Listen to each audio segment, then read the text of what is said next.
We are going to talk about story. I know you got some information. You had your first class about story a little bit earlier. I kind of wanted just to start off, get an idea of what you got from the first, class or the first workshop you had. What did they kind of go over? Yeah. The four main essentials of how to come up with a pitch or a script. Okay. Yeah. What are those? I remember one was dialogue. That was the last one. Okay. There was conflict.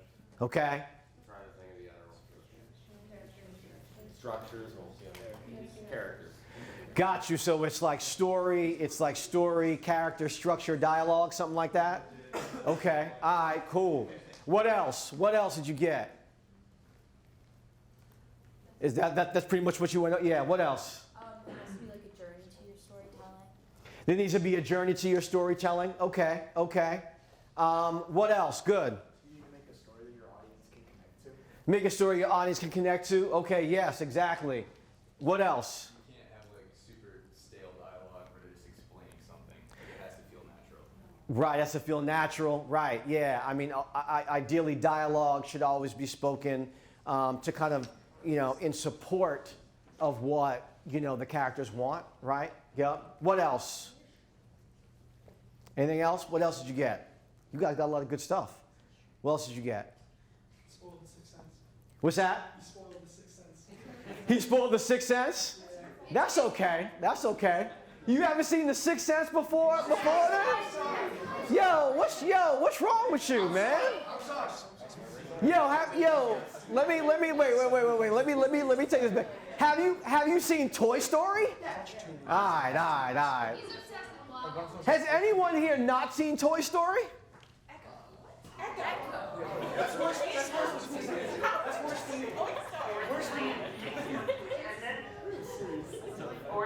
Right, look. What's your name? And what's your last name? Look, after this class, I'm going to call your mom. Because that's a problem. She won't pick up. We're going to call your dad. We're going to call somebody who's in charge of you. I have a problem with that. All right? Okay, all right, cool. So what else did you get from the first session that you had? This is all good stuff. Yeah. You use the scientific wavelength, so changes and problems happening to your character should go up more and further up. Okay. Right. Yeah. Like a little chart. Okay. That's anything else? Anything else? Are we forgetting anything in terms of what you got earlier today? All right. That's cool. So someone talked about the whole idea of character. Well, the whole idea of making sure that the audience connects to your story. How does your audience connect to the story? Yeah. By empathizing with your character and their actions. Awesome. So by empathizing with the character and their actions, how do we empathize with the character? Humanizing the character. How do we humanize the character? Giving them a dynamic character, not necessarily good or bad, but to have balance. Giving them kind of like a dynamism. That's awesome. Go ahead. Their character kind of goes through the same experiences as us. Character goes through the same experiences as us, right? Well, yeah. Well, it's they want things, right? Sometimes they get things, sometimes they don't. I have a really, all right, I'm going to tell you guys this, but you can't tell anybody what I'm about to tell you, all right? Not even you, Echo. Don't tell your mom this, all right? Don't tell your mom this, okay? Because we're talking about story, right? I'm going to talk about character and emotion, okay? So we talk about character and emotion. We start with a character, and that character has to have a desire.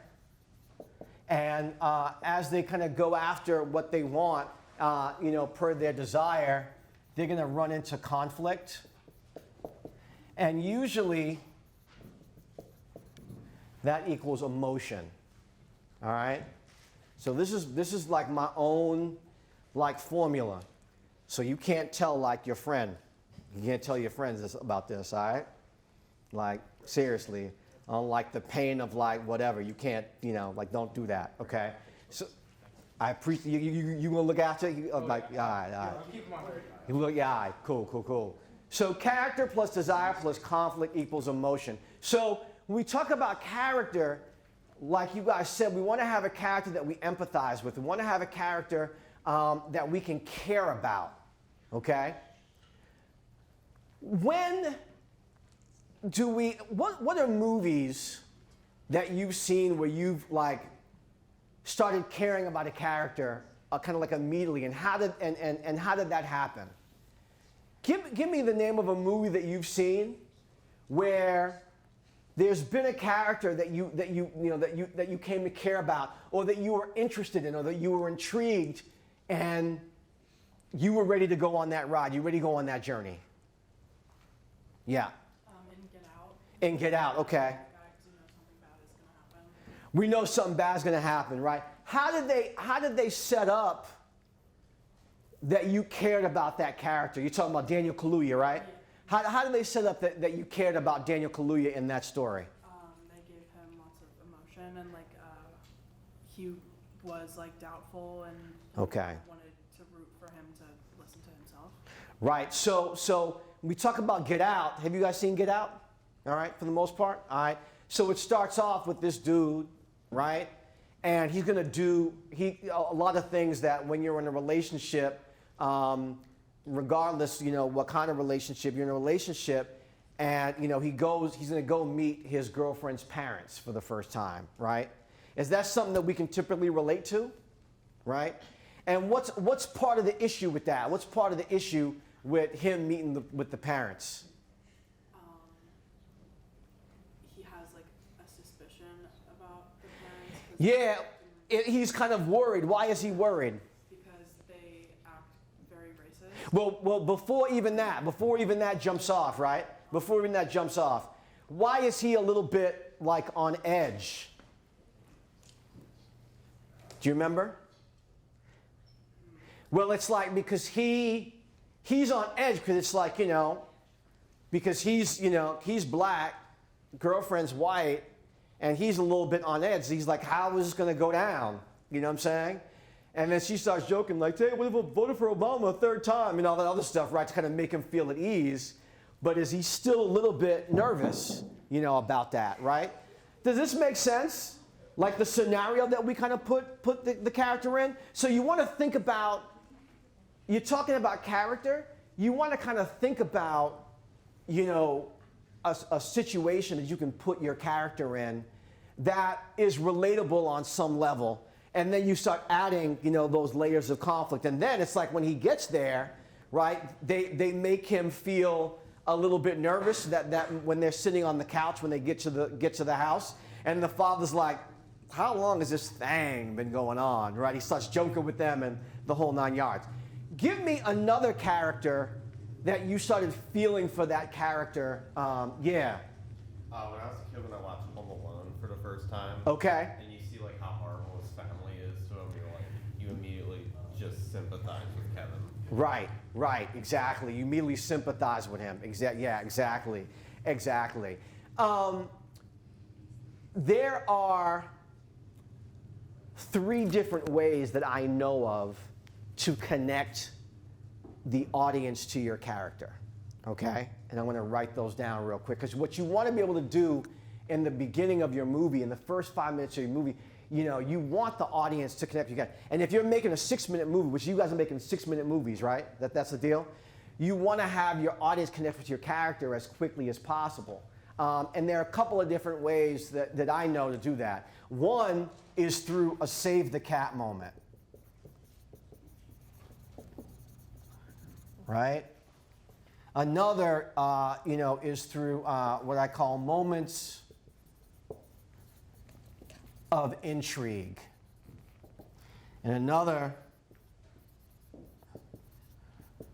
moment of suffering. Okay? So 3 different ways in which you can connect the audience to your character. Save the cat moment is a way you can connect the audience to your character if you want the audience to like your character. If you kind of have like a classic hero, you might want to use a save the cat moment, right? A save the cat moment happens when the protagonist does something honorable in the eyes of the audience. And so now the audience wants to go on the ride, the journey of the film, right? So in Toy Story, right, Woody, you know, in the beginning of the film, the toys are really, really nervous about the fact that it's Andy's birthday party because they're worried. What are they worried about? Do you remember? Yeah. They're worried about that they're going to get replaced, right? And so Woody is like, look, will you all chill out if I send the toy soldiers downstairs? They're like, yay! And then they send the toy soldiers downstairs, right? And then they find out what's going on. But that moment when Woody kind of like chills them out is a save the cat moment. He does something for them. And you're like, you know what? Woody's kind of like a cool kind of guy. I'm going to go on the ride. I'm going to go on the journey of this film with Woody. Okay? Does this make sense? Right? There's a movie that came out in the 80s, right? I'm aging myself a little bit, even though I'm only like 25. Do you believe me? Thank you, yeah. I give out money at the end of these classes. You getting a $20 bill straight up. So there's a movie that came out in the 80s called Sea of Love, right? And it's starring Al Pacino and Ellen Barkin. And it's about this detective who's hot on the trail of this serial killer who basically is killing men who cheat on their wives, right? And Al Pacino, on top of that, Al Pacino at a certain point thinks that he's fallen in love with the serial killer, right? And so it's kind of like a really interesting movie. It's a great ending, et cetera, et cetera. Anyway, the first scene of the movie is a scene that takes place in a warehouse across the street from Yankee Stadium, right? And all of these guys have gotten these letters that say if they arrive at this warehouse at this date and this time, this warehouse across the street from Yankee Stadium, they can have tickets to go see the Yankees, free tickets to see the Yankees. And so you see all these dudes, you know, with these letters, getting the letters processed so that they can go and get these free tickets to go see the Yankees. What happens at a certain point, Al Pacino gets up on the stage and he's like, all right, everybody who has a letter in their hand that got processed, you guys are all under arrest because we all have warrants for your arrest. And so they round up all these dudes. It was a trick that the police department, you know, played on them to get them to come to a certain place so they can lock them up. Boom. End of scene 1. Okay? You follow me? Right? Scene 2. Al Pacino is getting into his car with the rest of the detectives, right? And as he gets into the car, he looks down the street and he sees a dude walking down the street toward the car and toward the warehouse. In one hand, the dude has the letter that says if you show up at a certain time in a certain place, you can go get tickets to go see the Yankees, right? And the other hand, he has his 9-year-old son, right? So dude's walking down. Al Pacino goes into the back of the car, takes out a clipboard, right?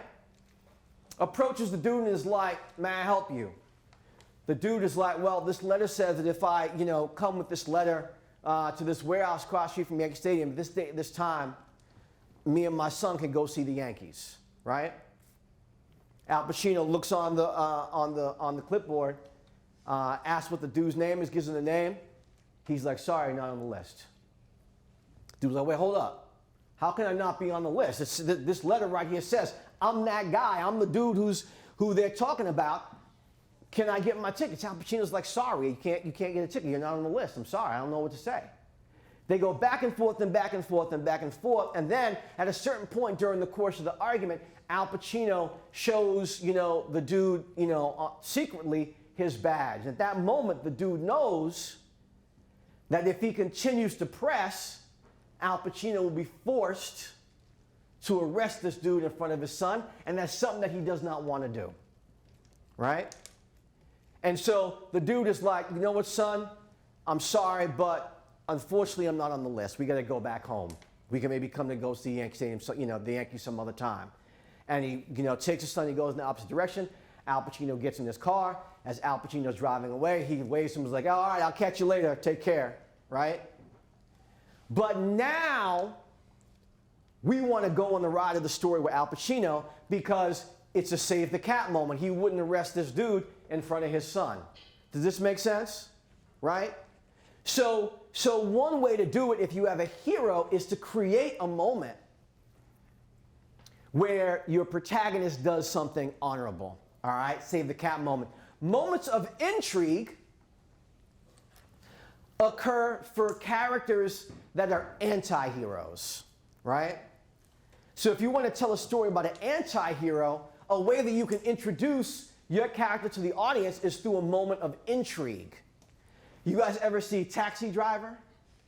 Right? So in the beginning of Taxi Driver, Travis Bickle, played by Robert De Niro, is driving around New York City, like when New York City was really grimy. I mean, people were like, oh, crime. Nah. The 70s was grimy. You know what I'm saying? In New York City. So he's driving around New York City, right? And I'm not that old. I'm 25, right? That's right, you're gonna get that loot. See that? You're gonna get that loot. So he's driving around New York City, and he's talking about how much he doesn't like New York City. How dirty it is, how crazy it is. He says, I wish a rain would come to wipe, all the scum off the streets, right? And he's driving around his taxi, and he goes to the taxi car barn, and he talks to his boss, and he tells his boss, I want more shifts. And we're like, what? I'm like, hold up, you were just talking about how dirty and grimy New York City is, and you want more shifts? Now I'm kind of intrigued. I'm like, why does he want to do that? That's like a contradiction. You know what I'm saying? Why would he complain about this job and yet want more shifts? So it's a moment that if I'm asking questions, I'm in. I'm into the movie. I'm ready to go. Do you follow me? Right? Do you follow me? So another way to do that, another way to connect the audience to your movie is to create these moments of intrigue. Lastly, you can create moments of suffering. So have you guys ever read Oliver Twist or seen Oliver Twist, the movie? Oliver Twist, the musical, is dope. It's like came out like in 1968. Musical numbers are off the chain. Anyway, Oliver Twist is this earnest, honest kid, right?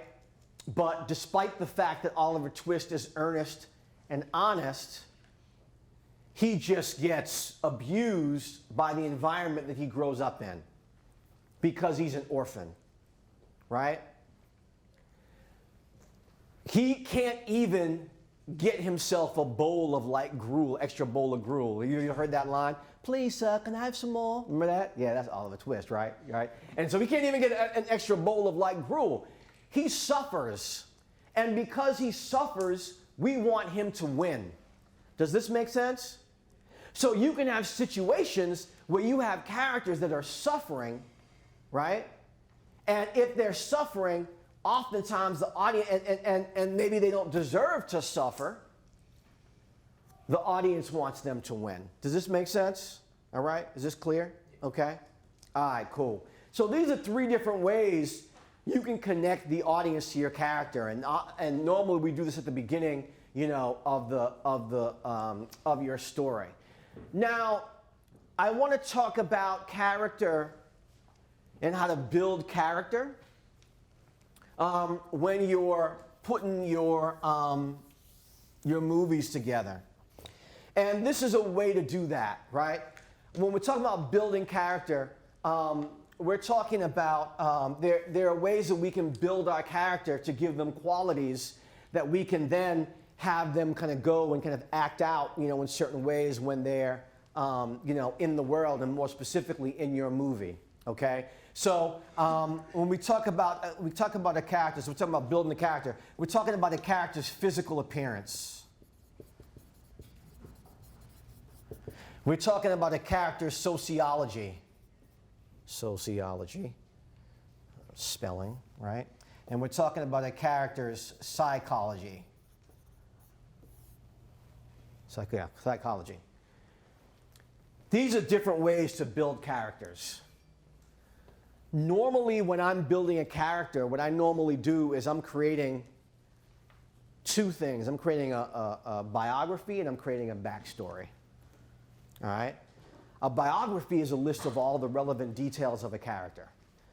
Where they were born, you know what I'm saying? What town they grew up in, where they went to school, et cetera, right? You want to make sure, and normally what I'll do is when I'm writing, I'll come up with like, you know, when I'm writing a feature-length screenplay, I'll come with like a 10-page character biography, right? Well, I'll start from when they were born, and I'll go all the way until right before the movie starts, right? Giving you the relevant details. What you also want to do when you're putting together your movie and you're putting together characters is you want to create what's called a character backstory, okay? The backstory is comprised of character details that have a direct effect on the movie as it moves forward, right? So did you guys see the Top Gun movie, right? The latest, which is really good. It's a really good movie.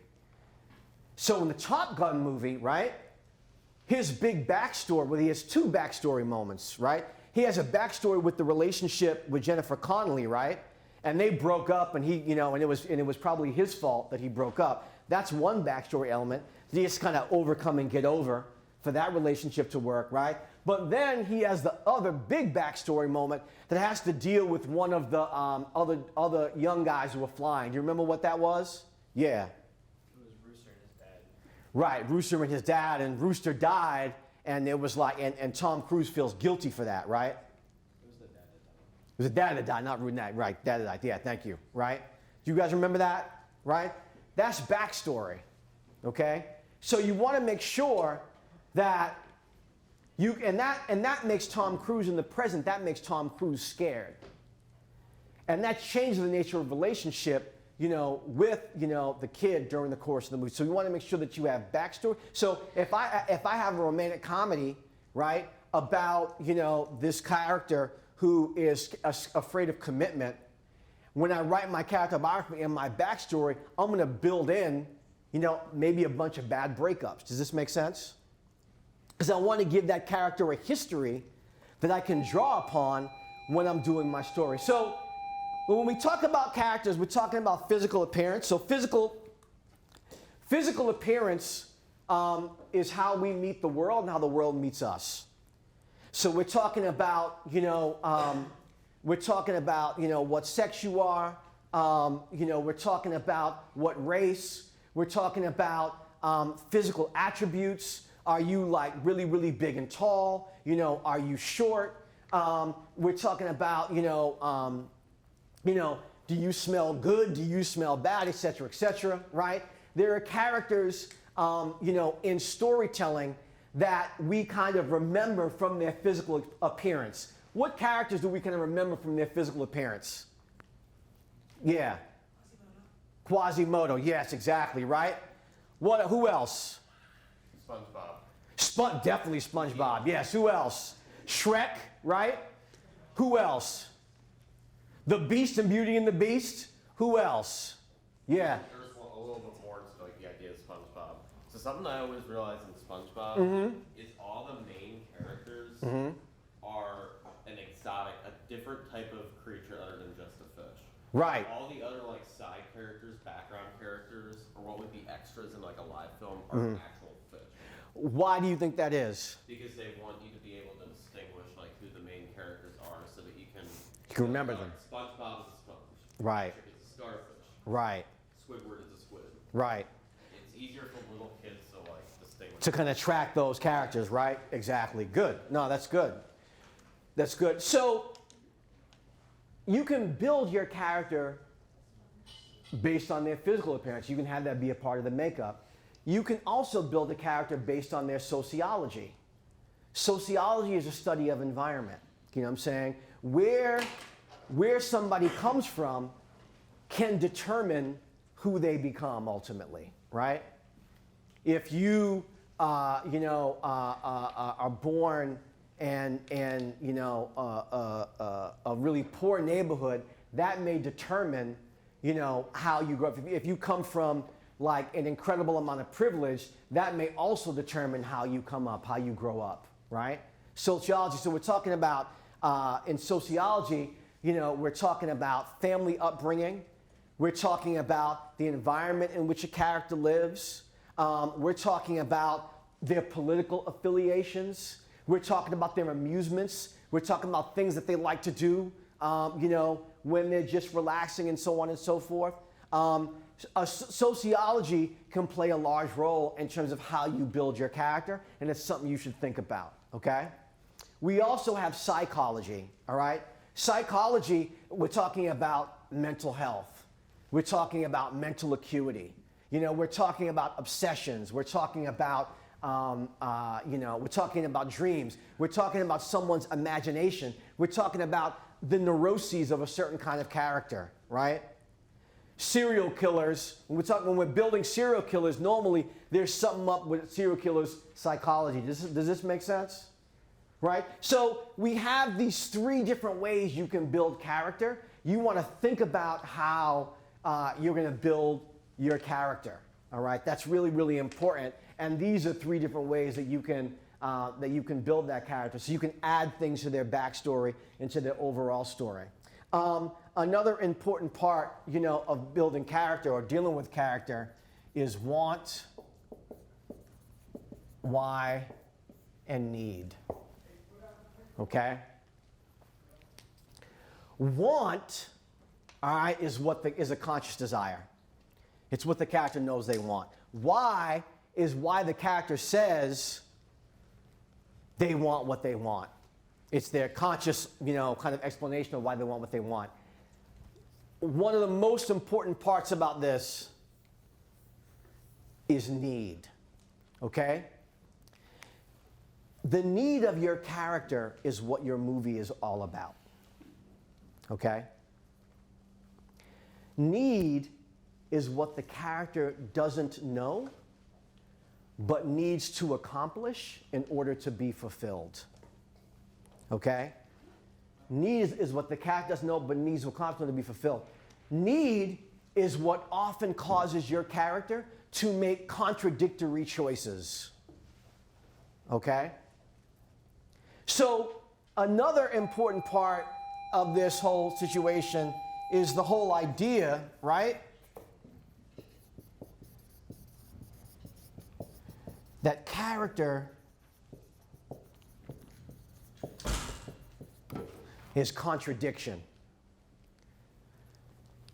The best characters are characters that you watch, and on one hand, you know, they're timid, but on the other hand, they're belligerent. On one hand, they don't care about anything, but on the other hand, they're protective, right? Have you guys ever seen the TV show The Sopranos? Well, know The Sopranos? Well, it's about this mob guy who like suffers from like extreme anxiety. And on one hand, he wants to be really, really sensitive, but on the other hand, he still wants to be a mobster, right? It's a contradiction, but that's what makes their characters interesting, right? And you build that contradiction when you build a character's need. Do you follow me so far? Right? And so the want is on the surface. The want is, I want to rob the bank and get the money, right? The need is, this character wants to rob the bank and get the money because they've never been respected. And maybe if they get this money, that's the way in which they'll be respected. Does this make sense? Right? You know, a want, you know, could be, you know, a character, you know, wants to date as many people as they possibly can, but their need is, you know, they've never really had love in their life. And they're struggling to like find out what true love is, right? When we talk about the need is what your movie is all about. Does this make sense? You follow me so far? The challenge with writing a script is being able to, on the surface, roll out what the want is, but also in your subtext, what's underneath the surface, being able to dramatize and demonstrate the need. Do you follow me so far? All right? Any questions on this? So this is really, really important when we're putting together, our stories, okay? But this is what is going into the character when you want to ultimately create emotion, right? You want to create a character with quirks and details. You want to create a character with history. You want to create a character, that maybe we note that character from their sociology, from their physical appearance, from their psychology, or maybe it's a mixture of these. Do you see what I'm saying? Right? Sometimes what you want to do is you said a little bit earlier, is you want to give your character an exotic occupation, right? Like Inception, Leonardo DiCaprio goes into people's dreams and steals information, right? Or the Black Panther. Black Panther wears this suit that allows him to kind of absorb hits and then unleash hits on people and stuff like that, right? As he rules this kingdom. Or what you want to do is you want to find, maybe someone has a regular job, but you want to figure out what is exotic about that job. So Indiana Jones, Raiders of the Lost Ark, it's he's an archaeologist, but he's also this adventurer who uncovers these really interesting artifacts. Do you follow me so far? Right? So you want to think about all these things as you're building up your character.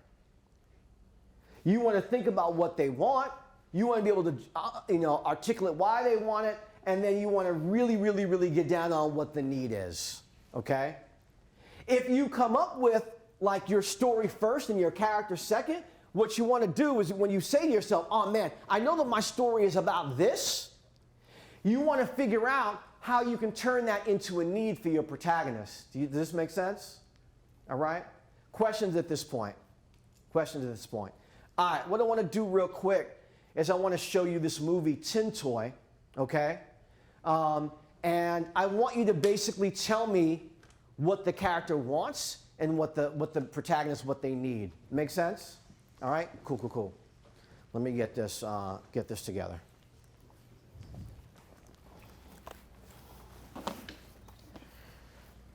Oh. Can we get the lights for you? Oh, thank you so much.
The baby is ugly. I get it. He is ugly. The baby is ugly.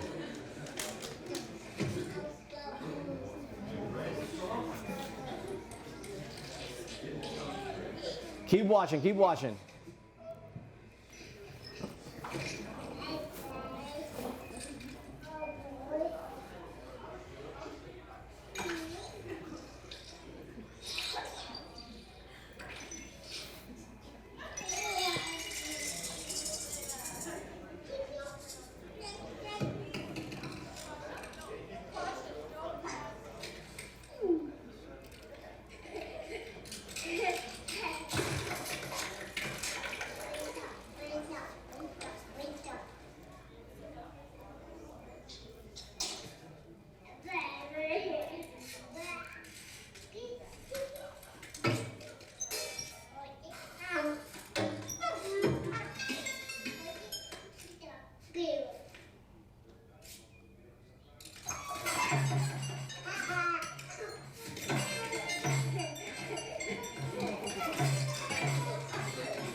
All right, so I know we're at time. Just a couple more minutes. So tell me what the